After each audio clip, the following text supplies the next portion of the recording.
Hello, hello, hello, hello, everyone. Welcome to another episode of Sree's daily global COVID-19 show. My name is Sree Sreenivasan, and it's my honor to convene this daily conversation around all things COVID-19. Because it's election season, we also cover the US political season and everything else going on with the elections. Today, we are meeting an hour early so that we can get you ready for the debate that's coming up, the first presidential debate at 9 o'clock Eastern. Thank you so much for being here. Please tag and share with your friends right now. Tonight's episode is episode 203 in 203 days since the pandemic and the lockdown started in New York. Our topic, voting in the pandemic. We have three experts here with us today. Dawn Berger, Director of Vote Access at the U.S. Vote Foundation. Caleb Thornton is with us, Legal Policy and Rulemaking Manager at Colorado Elections Division. And Leonie Huddy, Chair and Professor of Political Science at Stony Brook University. Speaking of Stony Brook, these episodes are created and produced by my students in our Digital Innovations in Journalism course. And tonight's episode is produced by Kelly Alvarado, Cameron Albert, and Jonathan Bonilla. You'll meet Jonathan when he comes on to ask questions in just a bit, and you'll meet our three experts in a moment. Hi, everyone. I'm Sree. Thank you so much for being here. I'm the Marshall Loeb Visiting Professor of Digital Innovation at Stony Brook School of Journalism and co-founder of Digimentors, a social, digital, and virtual events consulting company. Our motto, don't cancel your event without talking to us. Let us help you plan your virtual events. Just this week, we did an event that ran for 4 days with 17 heads of state, including Prime Minister Trudeau of Canada. If you haven't seen our show before, this is what it is. We've had more than 200 episodes with 1 million plus viewers, 148 million social impressions, 357 guests. 208 of them have been women, and we're always trying to up the ratio. And our guests have come in from 67 cities, 19 countries, including the chief scientist of the World Health Organization. You can find our archives at youtube.com/Sreenet. And we are able to do this because of our partnership with Scroll Global and Scroll.in. Please check them out. We're also able to do this because of our sponsors, and we will be thanking them later in the show. And we're able to do this because of our amazing producers, Rose Horowitz at Rose Horowitz 31 and Vandana Menon, Vandana_Menon. Please follow her, and please make sure to follow our speakers as well on social. So are you ready to talk about elections and everything that's in store for us? I know I am, and I'm so excited to bring on stage our guests for tonight. We have with us Dawn Berger and Professor Huddy and Caleb Thornton. They're all here, and they're ready to talk about the election. So let's get started. Hello, everyone. Thank you for being here. Hello. Hi. Hello.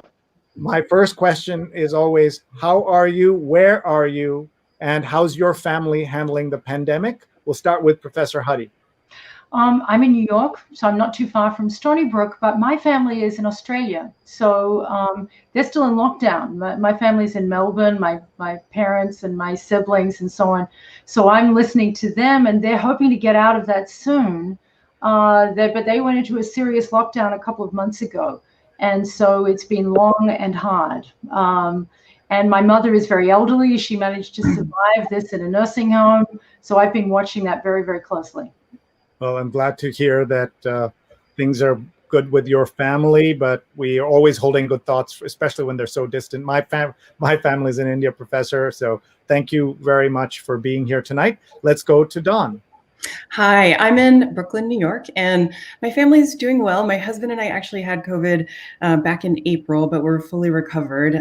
Smell is still a little bit of an issue, but we understand kind of firsthand what everyone is dealing with a little bit, and we hope that things improve soon and that other people can avoid this. Yeah, wow. We've had multiple people who've been on the air with us who've had COVID. that sense of smell is was that the first clue that you had it? It sounds like it stayed on even after you've gotten better. Yeah, it was interesting. It was right when all the mandarins were in season and so delicious. And every morning I was having coffee and a mandarin, which both have very strong smells. And one morning I realized couldn't smell either. And I kind of guessed that this is what was about to happen. And yeah, it took about 2 weeks, very exhausted. We were lucky not to have severe symptoms, but we both just slept a lot. Well, we're glad you're okay, and thank you for being here. Yeah. Let's go to Colorado. We have with us Caleb Thornton. Hi, Caleb. Hi. Yeah, I am in Denver, Colorado. I'm here with my family, my wife and 2 boys. We're doing well. In some ways, it's been something of a blessing because I've been able to work actually from home right around the time. Actually, my second son was born on April 4th. So he was born kind of right in the midst of the pandemic, and that's meant it was a little bit stressful when he got here right in the middle of things. But since then, we've been able to spend some quality time here at home with him. So that part's been pretty nice. Oh, congratulations. And I can't imagine what that must have been like to go into the hospital in April at the height of all the panic around Corona. So I'm glad your family's doing okay. Thank you all again for being here. Thank you all for being here. I'm going to talk to you a little bit, and then we're going to bring one of our student producers to come in and ask some questions as well. I promise you I'll be the more gentle questioner. Professor Huddy, talk to us about how you are looking at the upcoming election. What are the things we need to know? And also, since you have connection to Australia, what are the good things about what we do compared to Australia? And what are the things that would drive anyone who knows the other system kind of batty as they watch us in action here? Yeah, so let me tell you a little bit about myself. I studied public opinion. I'm actually a psychologist, so I combine psychology and political science. And one of the things that's amazing to me about the pandemic is how politicized it has been in the US.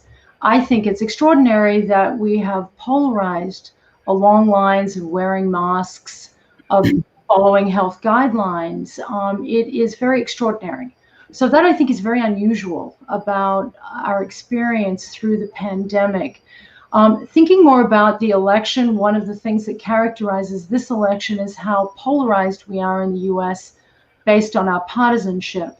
So that's playing out in the pandemic. It's also playing out as people react to what's going on. So one of the things to look for very closely right now are people who are undecided, who are not as strongly partisan. They're the ones who are going to make a difference in this election. Some of them, I think, voted for the president in the last election, and the question will be, will they do that again?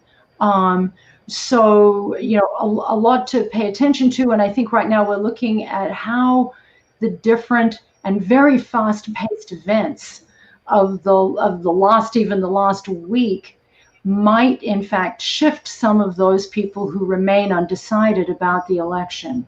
So we seem to have one event after another. We still don't quite know what will happen between now and election day, but it is a roller coaster of very high profile breaking news. So I think we're all waiting to see what will happen tonight during the debate, to see which of those issues rise to the fore and how the two candidates discuss them. Thank you, Professor. Let's go to Dawn. Same question. What are the things that you're looking at in the next few, about a little more than 30 days? And also talk about your work, please, and tell us about the US Vote Foundation. Yeah, absolutely. So the US Vote Foundation is an online organization. We were the first to put overseas and military ballots online. So we specialize in vote by mail and absentee ballot request. We rebranded as the US Vote Foundation to bring that vote by mail expertise to the states. And so at this time, you can visit our website and make your request, register. We also offer a lot of services, election dates and deadlines, the voting requirements, how you can return your ballot outside of using the post office, when your state's early voting dates are. We have a list of all the ballot trackers in states that offer them. So we try to be a one-stop shop for any voter to, find out the information they need to cast their ballot in the way that they choose to cast their ballot. So as we've come into this voting season, it's been fascinating to us to see how polarized vote by mail has become too. It's very political. We've never really seen it be such a political issue. And we're seeing that Democrats heavily are voting absentee. Republicans are requesting at a lower rate. And we don't have that information personally, but we've seen it anecdotally from all of the stories that are coming out and, sort of some of the polling that's been done. But yeah, it's been an interesting year, and we're seeing the vote by mail requests go through the roof. This year we have 120% increase on our website from requests in 2016. On our US vote site, 156% increase over 2016 on our overseas vote website. And we've also seen a huge increase in vote by mail and absentee ballot requests in the States. So typically we specialize in servicing overseas voters. And in the last election, over half of our ballots were overseas. This year it's splitting kind of evenly. So we're seeing as many in the US as we are overseas. Of course, I could think of a joke about the overseas influence in the elections coming from overseas meddling, but you're talking about Americans who live overseas and who are stationed abroad, all of that. So roughly how many legit voters are there, Americans who could vote, and roughly how many of them do vote in elections? I know you can't predict this year's numbers. Yeah, so we don't have a good number of people that are actually abroad that are eligible to vote, but we have seen that only 7% of people who are overseas and eligible to vote have done so in the past. It's a very low return rate of people coming to cast their ballot overseas. There are some issues with that. It's complicated, and that was one of the goals of the U.S. Vote Foundation's overseas initiative, was to make that process a lot easier.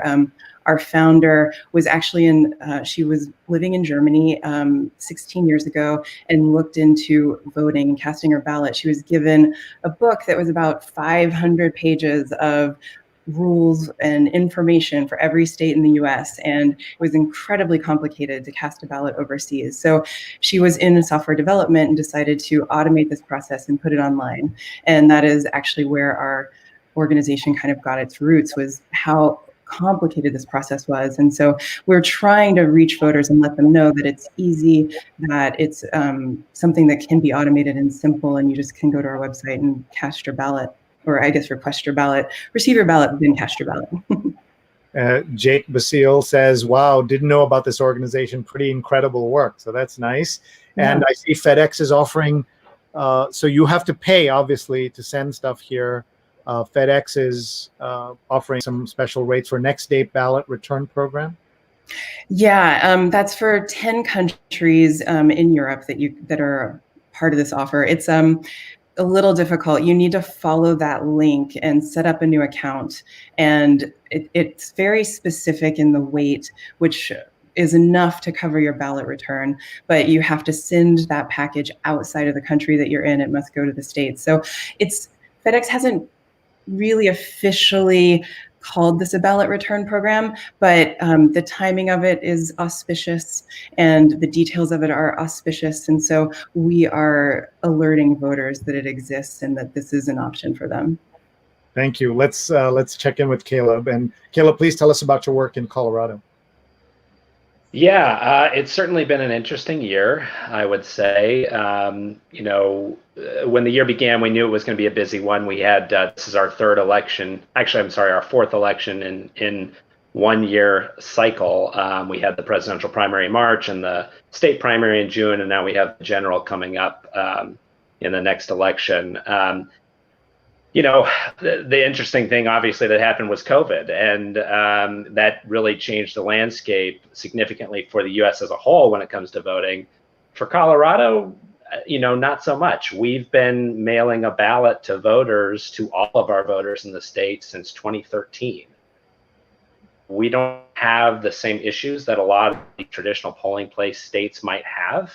And that's been a real benefit to our voters. What we saw, for example, in the June primary was around 95% of our voters returning their mailed ballot. So we only had something like 5% of voters show up at a polling place to cast their ballot. So, we've been pushing that message for the last couple of months, registration dates, that we can mail you a ballot so that you don't have to come to a polling place. And I think we're really, see promising and hopeful numbers that people are going to do that, that we're not going to have a lot of people show up at a polling location, and we're still going to have a lot of people who end up voting. Colorado generally ends at the top to eligible who participate in the election. We're at the top or near the top for registered voters. And that's really a testament to the way we do elections. So I would say it's been interesting. It's been a very polarized environment when it comes to vote by mail. Although it's interesting because if you talk to local people here, the GOP votes just as much by mail as Democrats, independents do. So and we've had statewide candidates who have won under a fully vote by mail from both parties. So, for example, Cory Gardner, who's up for re-election this year, he won statewide election in 2014, and that was under an entirely vote by mail model.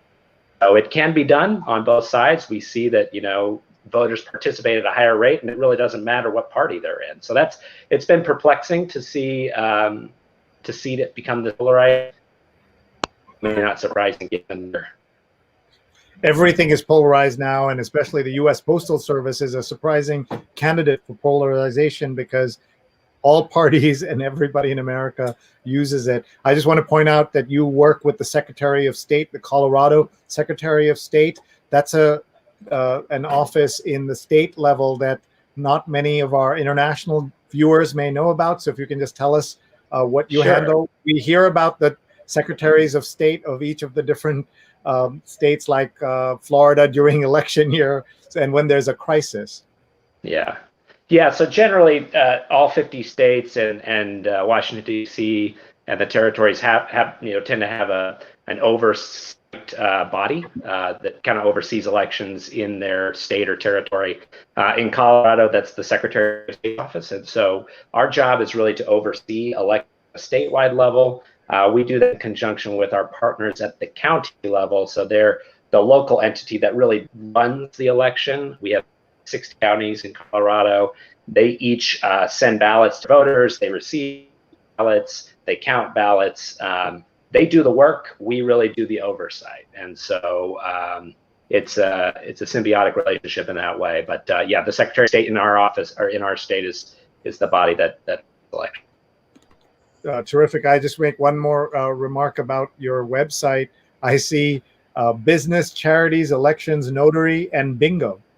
Yeah, we do a lot. It's a weird. The Secretary of State's office generally across the U.S. You'll see that they do a wide variety of things like that, including business and licensing fees, bingo, raffle type of regulation. So it's an interesting combination of folks in our office for sure. Wonderful. Thank you. In a minute, I'm just going to bring Jonathan, our student, on to ask some questions.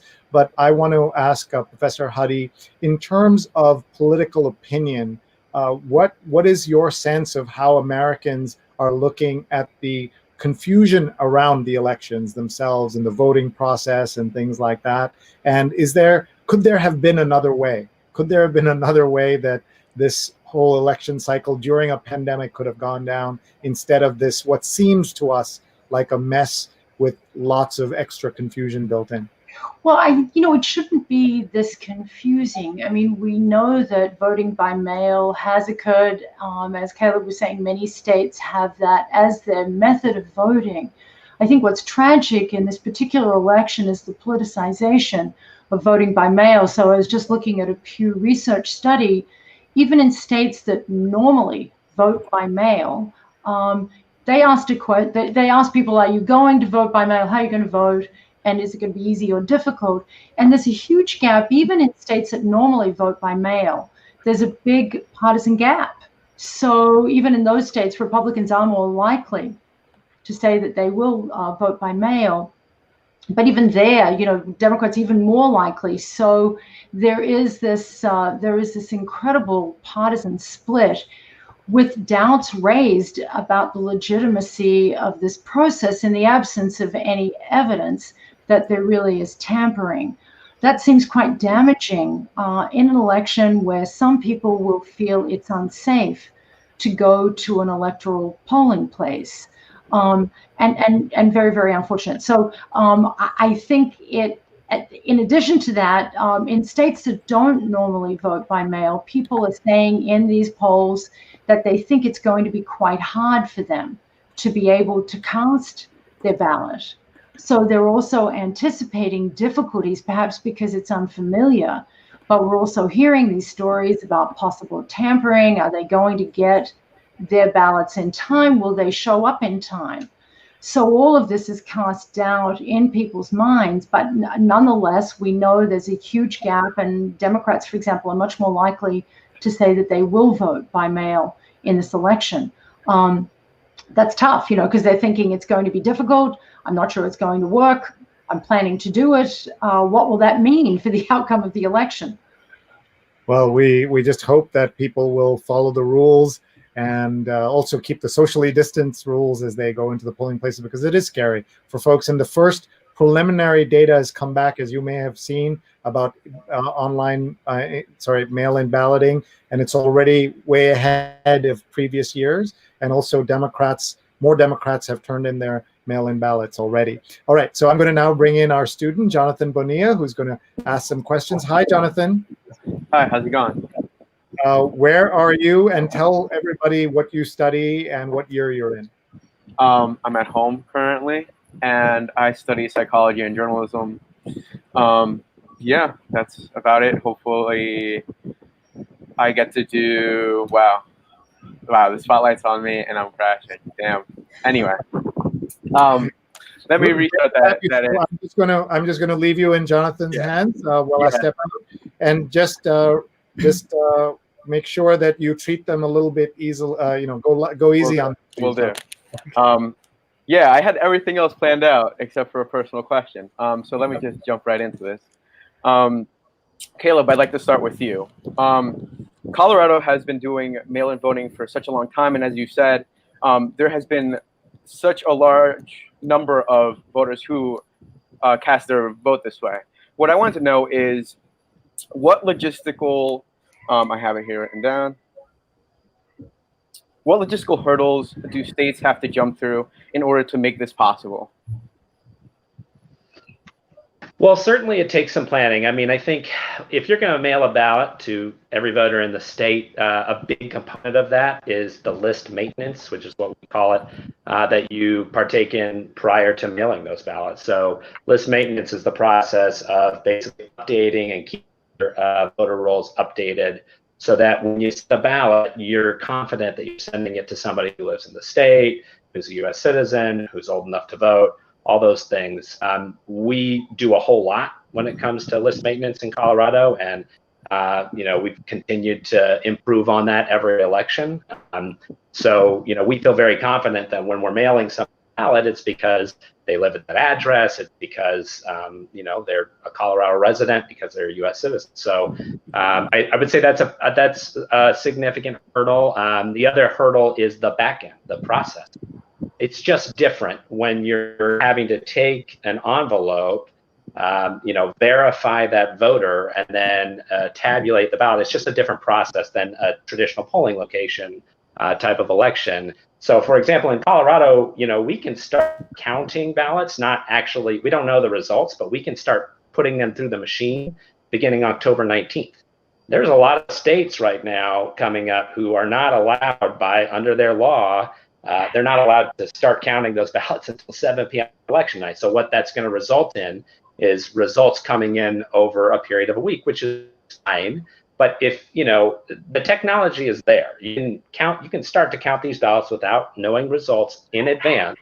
And in Colorado's case, we tend to know the outcome 8, 9 o'clock that night, unless it's a really tight margin. That's a real problem in those other states, and I think it's really incumbent upon the legislatures in those states to change the law. I know the election administrators in those states want to do it, and it's just getting their legislatures to play ball that's been a real trouble. So that's a big hurdle.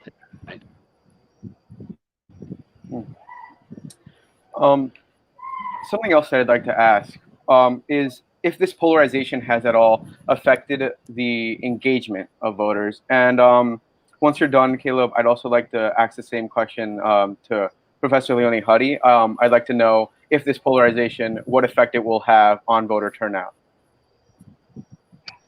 Well, I think we've seen is that actually turnout has gone up. We had record numbers in our June primary for a state primary. We're fully expecting record numbers in November. And frankly, that's with races where the margins aren't particularly tight in Colorado, as they have been in past years. We don't have a lot of, except for the Senate race, we don't have a lot of huge races that are that close. So I've seen engagement go up, but that's Colorado. Our voters are used to voting by mail. I do think that they are able to cut through the bluster that's out there when it comes to vote by mail a little bit better because they've experienced it. They know what they've been here, they've done that. So I expect that our engagement is actually probably going to be a record high, and we're hoping it'll be number one in the country. We'll see. We tend to be in a race with Minnesota on that. And so, yeah, so you would ask me that question. What we found about polarization is that it actually increases political interest and engagement. So what's happening is people have slowly but surely strengthened their attachment to their political party. They have stronger feelings, they get angrier, and I study emotions. And we know that anger is a very good reason for voting and getting involved in politics. And so the more that people get upset by accusations leveled at them by the other side, the more this goes on, the more there's this kind of conflict, the more engaged they become. It might seem paradoxical. It's got nothing to do, in a sense, with the closeness of the election. It's really just ramping up this conflict. Now, it doesn't hurt that our presidential elections have been quite close.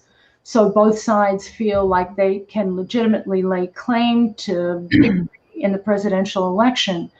But even with these obstacles, my guess is that people will try very hard to cast a ballot, which is perhaps why we're seeing a lot of early voting. They feel there's a lot at stake. They're very invested in this, and they have very strong feelings about their own party and about the other party. So that's some of the psychology of polarization, that it's maybe terrible for democracy, but it's great for participation from another angle. People hate each other and they're voting for that reason. I'd like to shift the topic slightly really quick, and I'd like to ask a question to Dawn. So absentee voting is going to be a thing for the 2020 election. And questions have been raised about the safety of this method. I want to know if these questions have any basis. Should voters be worried about whether the vote will be counted?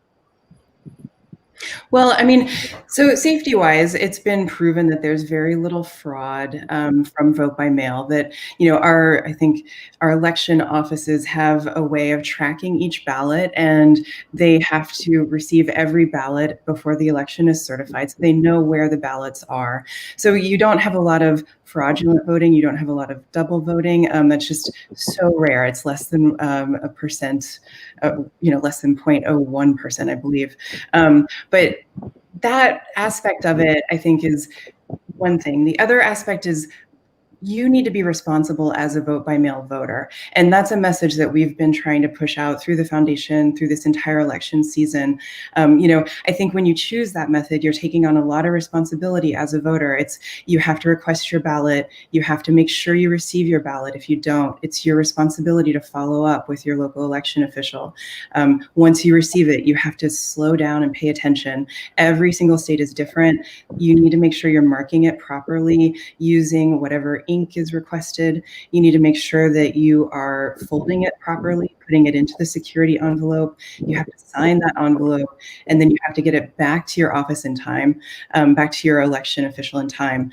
And I think right now, with everything going on with the post office, it's good to investigate your options. A lot of states offer ballot drop boxes. Some states allow you to return directly to the election office. Some states allow you to return to an early voting location. Some states allow you to return to a polling place. So you have all of these options to make sure your ballot gets in. Once that's done, there is a ballot tracker in most states where you can then make sure that your ballot is actually counted. There are going to be people contesting any, signature issues, anyone who doesn't follow the instructions. These are all grounds to have your ballot thrown out. So I would just emphasize it's a safe way to vote. I mean, it's actually, from a health perspective, the safest way to vote, but you need to pay attention, take your time, and really make sure that you're following all the instructions that come along with your ballot. So it seems like there's a lot that goes into voting by mail. It's not just, it's a simple process to a voter, but a lot goes on behind the scenes. And I'd like to go back to Caleb really quick. I just wanted to know, you have been doing, as you said, mail-in voting since 2013. I want to know when you made that switch and when you had more and more people doing voting by mail. I'm sorry, I'm going to make sure I ask this well. Did you have any issues when switching to voting by mail back in 2013? And I guess, is there anything that these 29 states that are going to be doing no excuse voting by mail, is there anything that they should know? Is there anything that they're going to have to look out for as during this pandemic, and they're going to have these large number of people? I think for me, sorry, I may have cut out there for a second. I think for me, we didn't see a huge, look, as an election administrator, you're always trying to improve, right? So every election, we try to do something better than we did the last election, always. But by 2013, a vast majority of our voters were already voting by mail because we had a permanent absentee list. Basically, you could sign up to always get an absentee ballot without having to go and request it. So when we made that switch over, it really wasn't much of a change for a lot of our voters. I think the biggest thing is voter education, as Dawn was speaking about. That at least for our office is the issue we run into most often. What do I have to do on the envelope? Do I have to sign it? How are you comparing it? How do I mark my ballot? When does it have to be back? We try to make all those things very easy in Colorado. So, for example, we allow you to drop your ballot off at all of the places that Dawn listed off, including drop boxes, vote centers, your local election clerk. So there's a lot of options in Colorado, but it is that education part that can be a bit of particularly for voters who are coming in from a different state. And, we have a growing population in Colorado and then in the Denver metro area in particular. So that can be a bit of a challenge. I think for states who are going into it, who are significantly increasing the amount of absentee ballots that they're going to be receiving, I think it's that back end processing that is going to be a challenge. And I think that they've done a good job of setting expectations, which is you're not going to know on election night, because we're not going to know on election night. That's the truth. We just won't. These other states, it's going to take them a while to get this done. I think they've done a good job setting expectations there, but I would say that pushback on the day or two later that they're going to get, which is, see, look, you're rigging the election, the vote totals are changing. It's not true, but it's very real in the minds of some voters. So that's going to be the biggest challenge in my mind. I'm sorry, the vibration in the background was slightly distracting. My next question is going to be for Professor Huddy. There has been a lot of media coverage questioning voting by mail. I just wanted to know what political implications that may have. How is this being used politically? Because as Dawn mentioned earlier, it seems like the risk that there may be fraud votes or illegitimate votes seems very low. So yes, that's my question. Well, we can all ponder that question about why, for example, the president has been saying it's potentially fraudulent and that there are problems. I think it's wise to ask, is that a strategic statement? Since there is no evidence of this, what is the purpose behind that statement? Is it, in fact, designed to discourage people from voting? I think there's been concern on both the Democratic and Republican side about these statements, because in the past, I think, as Caleb was saying, Republicans and Democrats have voted by mail, including the president, who has voted by mail. So then it becomes a question I think we should all ask about why we're hearing this. The other question is what impact it will have. I think the main impact so far has been to discourage Republicans from voting by mail. We're seeing Democrats saying that they will be voting by mail. The majority of them say they will vote by mail at the national level. And it sounds like people are trying to vote early and get their votes in and figure this out. because I think, as Dawn said, it's not potentially safe to go to the polling place. So I think the main question you should ask yourself about this is why. Why are we hearing this kind of message? What is the intended purpose? And I think for Democrats, some of the people can think hey, this is just a tactic and I'm not going to fall victim to this particular tactic. I think we've had some deconstruction of this as a strategic communication rather than as an accurate communication about what's going on with mail ballots. Hi, folks. Just to interrupt for 1 second, this is going so well, and I know that you're all enjoying the conversation led by my student, Jonathan Bonilla, with our great guests, Professor Huddy, Dawn Berger, and Caleb Thornton. Please tag and share this with your friends. They can watch after the debate or anytime, because it'll be on these same platforms, Facebook, Twitter, YouTube, and LinkedIn. As soon as we're off the air, it'll be available for replay. And please post in the comments and tell us where you're watching from and your questions about the electoral process. This is such a great opportunity to get these experts to weigh in. And Kayla, who's watching, says, hello, everyone. This is going to be my first time voting in a presidential election. So I feel very grateful that I get to learn all of this information about how to vote during the pandemic from all of you tonight. Lovely comment there. I want to ask Dawn first and then to ask Professor Huddy the same question.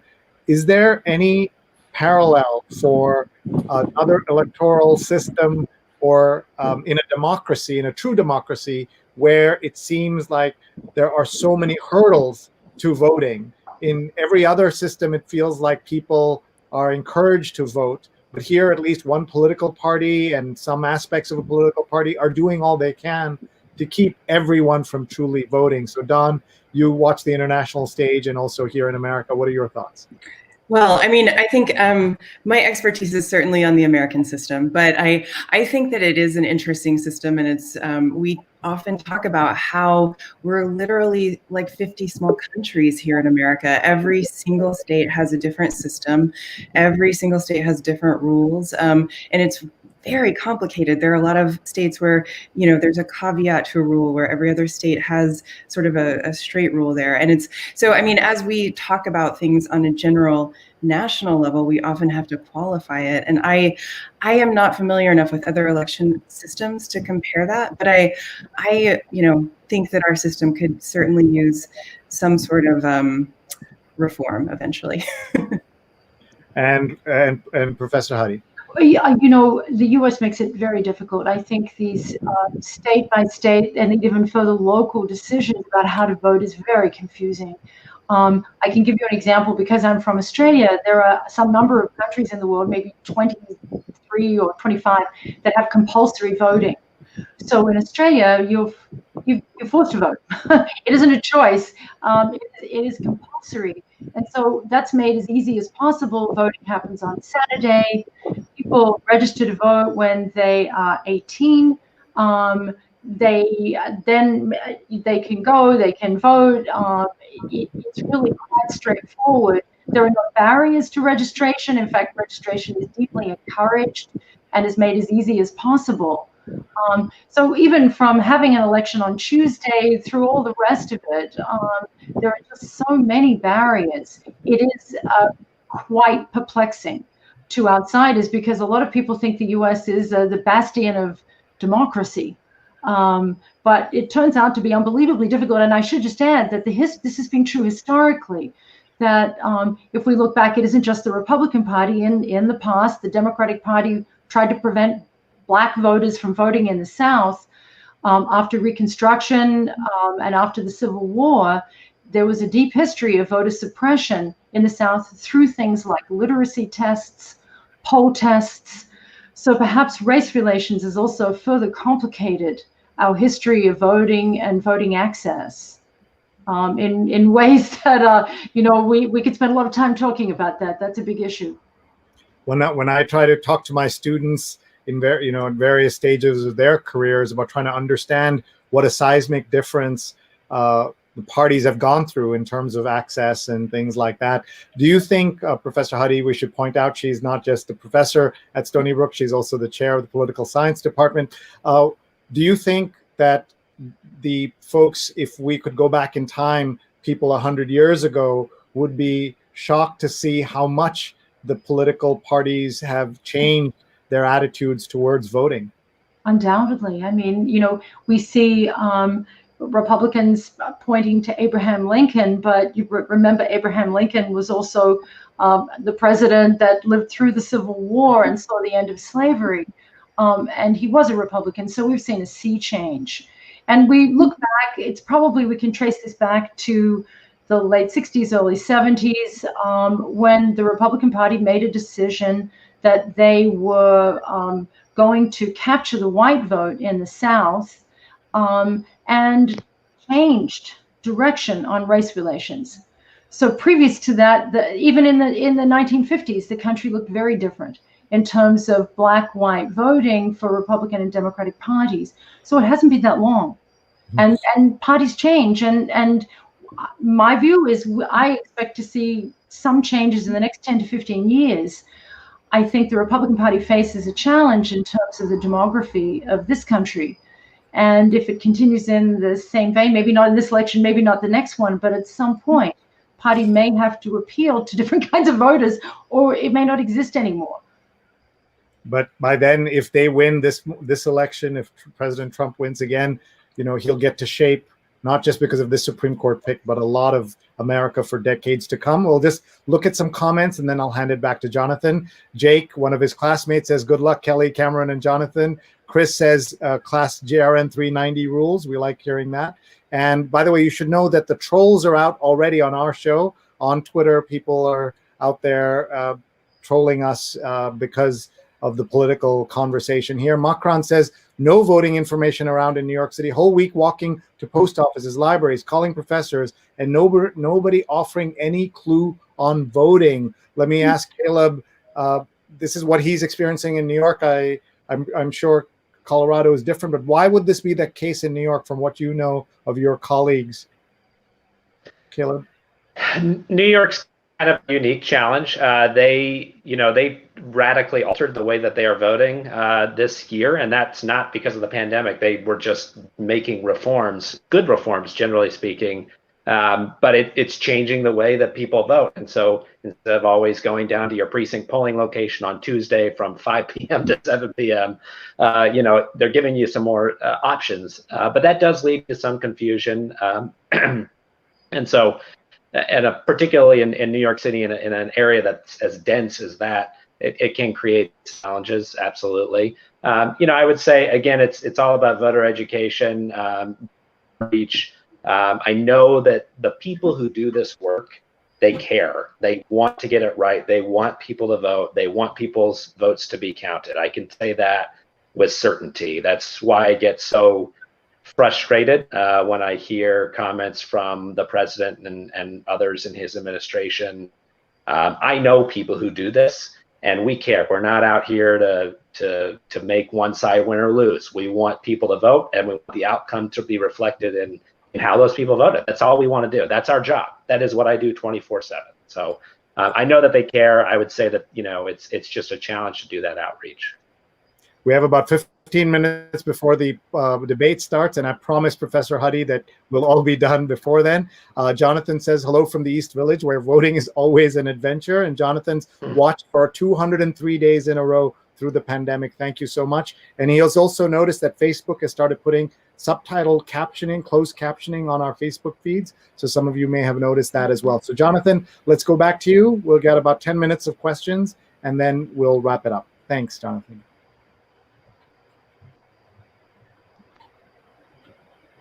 But I also want to stress that there are some states that, even though there is a pandemic going on currently, they will not be doing voting by mail, or at least won't allow COVID to be a valid excuse. And so this next question is for Dawn. How do you think the pandemic is affecting poll workers? Will a shortage of workers lead to longer lines, possibly less votes? Well, I mean, we know that most poll workers are older. It tends to be a lot of older women as poll workers. And so I think right now it's just not fair, honestly, to ask people like that to put themselves on the front line. So I do see there's been a huge recruitment and outreach effort to younger people to staff polls, which we I mean, from where I sit, it looks like it's been fairly successful. That said, there are a lot of places that have a minimum number of poll workers that are mandated by law for the election, and some of them are running short. So the outreach continues, and I know that people are asking for help with certain corporations that might be located in their vicinity, or people in their jurisdictions have been asking government workers to take the day at polls. So I think polls will be filled at a minimum. A lot of people are not going to have as many workers as they want, but I think in a lot of states we've found where vote by mail ballot requests are very high, the local election offices are considering less poll workers because they assume so many people will be voting by mail. It will lessen the number of people showing up on the day. So, I mean, in those states, if that doesn't pan out exactly in that way, there is the potential for longer line. And then there are certain places where, inevitably, year after year, it seems like there are some problems. But, I think the best thing you can do is make a voting plan and stick with that plan. If that's vote by mail, if that's early voting, if that's voting on election day, make a plan now for childcare, elder care, time off work. I mean, plan to get there early and stand in line. So, I think that getting your vote in is super important, and poll workers may, lack of poll workers may make that a little more difficult, but as long as you're thinking about it now and planning for it now as a voter, I think you can make sure that your vote gets counted. And, I think from what Caleb has said, I agree with him that every election official I've met is so concerned with getting your ballot counted and making sure that your vote is in. And I think that, as it is right now, they're very concerned with getting the poll workers in place to make your voting experience as easy as possible. Something that just came to mind is in these states where it's just going to be much more difficult, and you're describing what steps people can do in order to make sure that they do get their vote into the mail, or not into the mail, I'm sorry, that they do have the opportunity to get to the ballot. Something that comes to mind, would that be more difficult possibly for someone who's just in a lower income? And if so, the way it's coming off, and please correct me if I'm wrong, it comes off almost as suppression of a vote. Is that a reach? And I would ask that to Dawn and Professor Huddy. Well, yeah, I think that it's historic in our country that there are obstacles to voting, and that there are certain groups of people who certain other groups of people would prefer didn't have easy access to their vote. We are a nonpartisan organization, so I'll leave it at that. I mean, there are various voter suppression techniques. This frightening about mail as I said, it seems odd because typically Republicans would also be voting by mail. So it's an odd tactic in that sense. And some Republicans have been quite worried that older Republicans won't vote either because they'll be concerned about the mail. So it really is strange and probably one of the less focused tactics. You wouldn't normally have thought that it would just affect one political side. So we still don't really know. People are saying, like Republicans right now are saying, yes, I plan to vote in person, but we don't actually quite know how it will all play out. I mean, we think the Democrats are voting early by mail, but it's an odd technique. There are others that are much more effective for one side. And this, we'll see if this is actually one of them. But, typically felons and so on, suppressing the black vote has been much more successful as a one-sided strategy. Well, I think that's all the questions I have for today. I just want to thank so much to Dawn, Professor Huddy, Caleb. Thank you so much. Thank you for bearing with me. This is my first experience. And like you guys, I'm very excited to see this presidential debate. Thank you. Thank you, Jonathan. He did great, didn't he, folks? First time doing that, and big thank you. Weren't you tough that we weren't you didn't really grill us or kill us? So yeah. So next time when you come back, we'll be ready for you. But thank you so much to our three terrific experts joining us on a very busy news night. We're very grateful to all of you. And we'll give you a chance to leave us with one final thought each. We'll go to Caleb, Dawn, and then the professor. Yeah, thanks so much for having me on. I would just say I would encourage everybody to check in with your local election official, your state election official. Make sure your registration is up to date. Make sure you're registered to vote. Make sure you understand the rules. If you do all those things, you will get to vote, and your vote's going to be counted. Don't listen to all the noise. Do those things, and your vote's going to count. Excellent. Thank you. Yeah, I would say that it's not too late. You know, no registration deadlines have passed, no absentee ballot request deadlines have passed. So you still have time to vote, regardless of if you have in the past or if you have not made a plan. Now's the time to make that plan. But, you know, US Vote Foundation is, our website is here, and we want to help. I should also mention we have a voter help desk where we have live people that answer your voting questions if you do find yourself in a corner and aren't sure what you should be doing or have a question or a problem that arises as you work on your ballot. Please give us that website again. usvotefoundation.org. Thank you very much. And let's go to Professor Huddy. And my appeal is to young people. I just want to remind you that your turnout is much lower than other age groups. So see if you can get it together this time, because we think that your vote might make a difference. So don't forget, like, don't be deterred. If you are a bit cynical, put it aside. This is a real choice. And I hear a lot of that cynicism, and it's all the same. Take another look. It isn't all the same, and exercise your democratic right.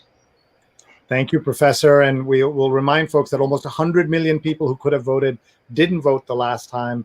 And the difference came down to about 3 states, and about 50 to 70,000 votes made all the difference. So every vote counts. Our guests have been Professor Leonie Huddy, the chair of the Political Science Department at Stony Brook University. Thank you very much. Dawn Berger of the US Vote Foundation. Thank you very much. And Caleb Thornton, who is helping protect the vote in and promote the vote in Colorado. Thank you very much, Caleb. And Jonathan Bonilla, student at Stony Brook Journalism School. Thank you very much, everybody. We'll say goodnight and watch that debate. And we'll be back here tomorrow night with another episode produced by our Stony Brook students. Bye, everybody. Thank you very, very much.